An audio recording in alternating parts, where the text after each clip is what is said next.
Всем привет, друзья! Сегодня приготовим обалденнейшую вкусняшку, которой вам будет мало, я вас уверяю. Готовлю уже несколько дней подряд, но когда подаю на стол, сметают быстро и всегда просят добавку. Итак, в чашу для блендера или же в любую посуду, в которой вам будет удобно взбивать, отправляем 4 столовые ложки сметаны жирностью не менее 20%. Сразу же к сметане нужно добавить 2-3 столовые ложки сахара, но сколько вам добавить сахара, это должно зависеть от вашего вкуса. Я добавил 2,5 ложки. Далее берем блендер с насадкой венчик. Если у вас нету блендера, можно взбить все миксером.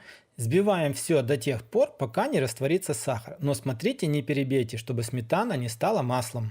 Ну и вот такой вот вкусный сметанный крем у меня получился. Отставляем его на некоторое время в сторонку. Далее обязательно берем глубокую тарелку, один банан. Банан наламываем на такие небольшие кусочки. Берем вилку и разминаем банан полностью в кремоподобное состояние.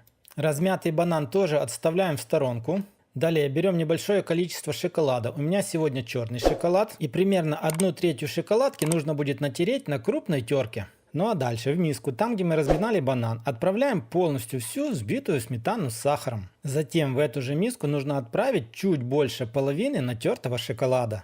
После этого берем вилку или ложку, кому чем удобнее, и немножко все это перемешиваем. Старайтесь это делать плавно, не взбивая, так чтобы масса ваша осталась как можно воздушнее. Ну что ж, после этого нам осталось только собрать десерт. Я сегодня все буду собирать в стаканах. На дно стакана отправляем примерно по 1 столовой ложке нашего вкусного крема. Он уже такой вкусный, что его можно слопать просто так. Затем в каждый стакан будем отправлять поочередно по одному печенюшку. У меня сегодня печенье Наполеон. И стараемся каждую печенюшку вот так вот немножко притрамбовать. Нужно сделать так, чтобы кремовая масса распределилась полностью по всему стакану.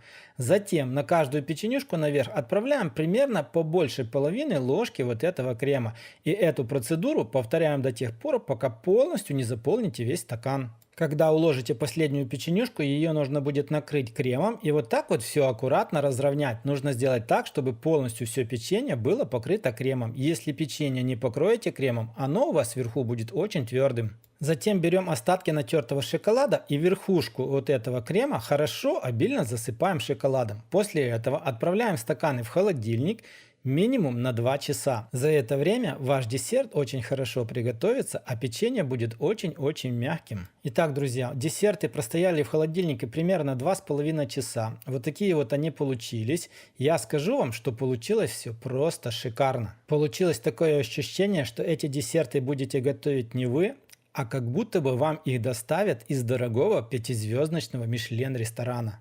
Давно я не пробовал такие вкусные десерты, а ведь потратили мы совсем ничего, а получилось просто шикарно. Ну что ж, друзья, на этом у меня на сегодня все. Оценивайте ролик своими комментариями, лайками, дизлайками. Пишите в комментариях свои вкусные, простые, легкие десерты. Будет интересно попробовать их приготовить. А я в свою очередь рекомендую вам попробовать сделать такой десерт. Уверен на все 1000% вы об этом не пожалеете. Не забывайте нажимать на колокольчик после того, как подпишетесь. Ну а мы с вами встретимся, как всегда, в новых видео на канале Аппетитная кухня. Всем пока!